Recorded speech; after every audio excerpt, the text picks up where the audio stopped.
few years after I got married, we had a visit from my in-laws. Now, before you think this might be a good thing, let me tell you, my husband Alan and his parents did not get along. He was a bit of a wild child when he was younger. We had spent months and years putting them off, saying, next month, next year, another time, and finally we couldn't put it off another moment.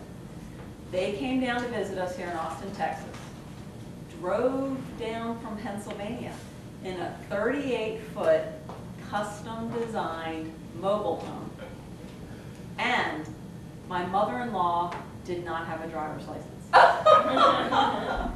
So while Jean had coffee in the back, my father-in-law, Jack, drove the entire way. I mean, picture this, greasy spoons and rest stops all the way from Pennsylvania to here. Well, they come down for a 5-day visit, and my husband, Alan, decides this is his chance to get as much overtime as he can get. And he literally wasn't there. I took them to the Alamo. I took them to Barton Creek to go play golf. I took them to NASA. We did all the typical Texas things when a Yankee comes to visit. My mother-in-law loved to shop and loved to talk. And let me tell you, after a few days, I was really going crazy. Because she just wanted to bond with the new daughter-in-law, and she was driving me nuts. Well, finally, day 5, the last day they're here. It's 4 a.m. The door of the bedroom pops open. Jean comes running in and says, "Wake up! I think your father's having a heart attack. He's having chest pains." We jump up. They get dressed up. I stay at the house. They zoom off to the emergency room to check on Jack. I decide I'm going to stay at home because we'll see what happens when they get there. Will they need pajamas? Who knows what's going to happen? Unbeknownst to me, as they're driving down I-35, they get pulled over for speeding. Now, how many here on the way to the emergency room would actually pull over if a cop comes up behind you? Well, Alan pulls over. So he's at the side of the road, and this policeman comes up and flashes his flashlight in the front and says, "Where's the fire?"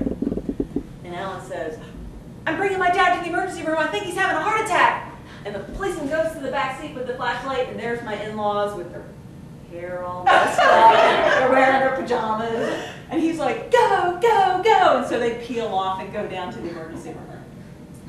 Well, a little while later, my husband comes home, and I said, "What's going on?" I've been waiting by the phone. And he said, "Oh, he just has indigestion." And I said, "Oh."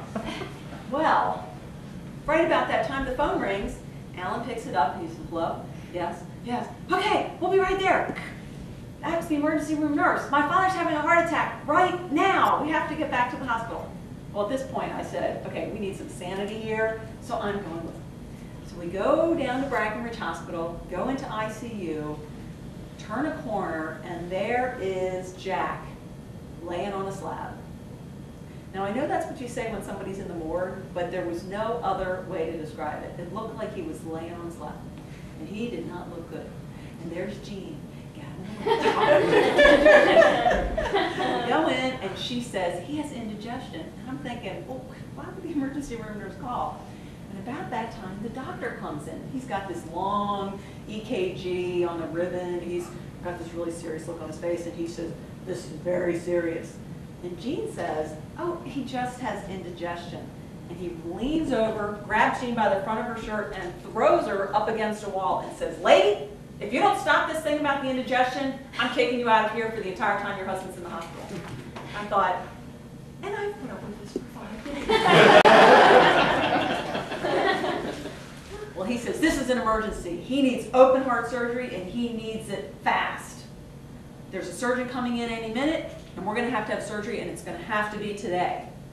And Jack says, "I can't have surgery here because I'm just visiting my son and daughter-in-law, and I don't want to be a burden. So I think I'll drive my 38-foot mobile home back to Pennsylvania."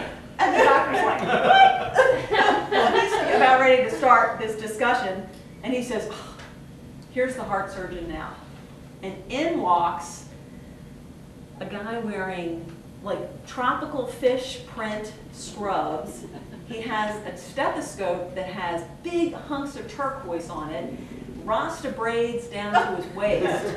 And my father-in-law lifts his head off the slab, looks over and says, "I don't want a black doctor." And I just thought, if anyone in this hospital dude. And the doctor just said, "No problem," and turned around and walked out. Found out later he graduated second in his class from Harvard Medical School. Well, five minutes later, a blonde-haired, blue-eyed, you know, looking like he stepped out of the LL Bean catalog guy comes in, and he says, "I'm Jeff. I'll be your heart surgeon." And sure enough, my father-in-law had emergency heart surgery.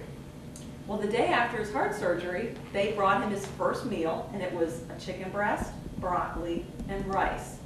And my mother-in-law says, "You're not going to eat that, are you?" My husband doesn't eat that kind of food. And so he didn't eat. And then the next meal came, and he didn't eat that either.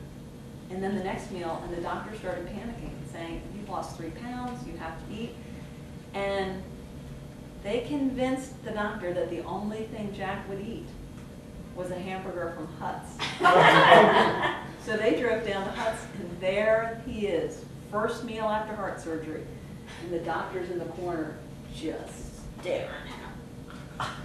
Well, to make a long story short, 63 days they stayed at our home recuperating from Jack's open heart surgery.